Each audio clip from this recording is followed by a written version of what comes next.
Pharaoh has had a couple dreams that are driving him crazy, can't find anyone to interpret them. The wine minister tells him, there was this Jewish kid in the dungeon who's pretty good at interpreting dreams, maybe try him.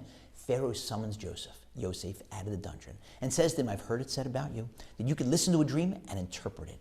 All Yosef has to say is, how can I help you, Your Excellency? Instead, he says, shockingly, Biladai, not me.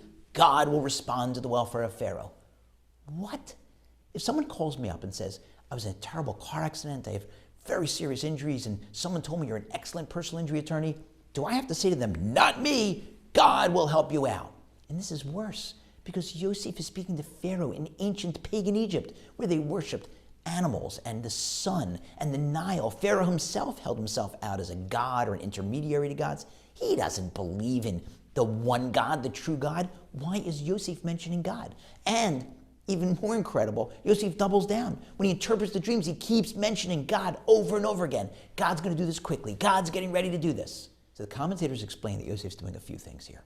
Number one, he's not going to pass up this opportunity. And this is his golden opportunity, his chance to get out of the dungeon. But he's got a chance to meet the most powerful person in the world and teach him a lesson. Guess what? There's an entity more powerful than you. You don't know about that entity. God. Number two, he's talking to himself. He's reminding himself, if I interpret these dreams well, this might get me out of jail. And I got a good shot at that because I'm pretty good at interpreting dreams.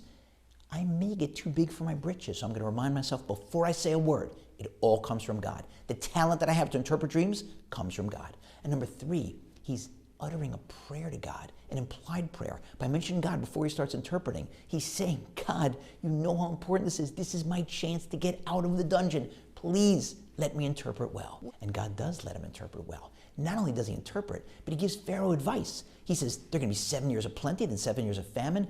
Appoint someone in charge of the whole country to store food during the years of plenty so that you'll have food for the years of famine. And Pharaoh's reaction, amazingly, is, wow, where could we find someone else like this person who has the Spirit of God in him? Spirit of God, where'd that come from? Pharaoh got the message. And then later, after Pharaoh describes in great detail how he's going to elevate Yosef, not just take his advice, but appoint Yosef as that guy, the prime minister, number 2 in command in the whole country. He says to him, Yosef, biladecha, without you, no one is going to lift a hand or a foot in the entire country.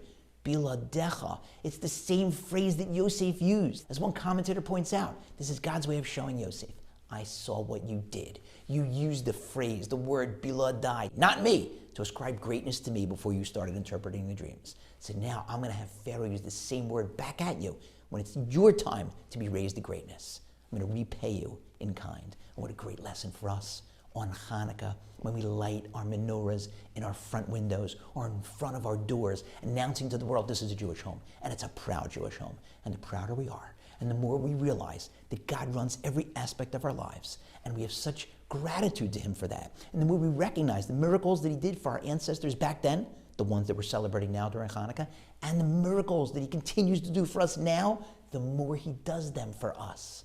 Have a beautiful Hanukkah.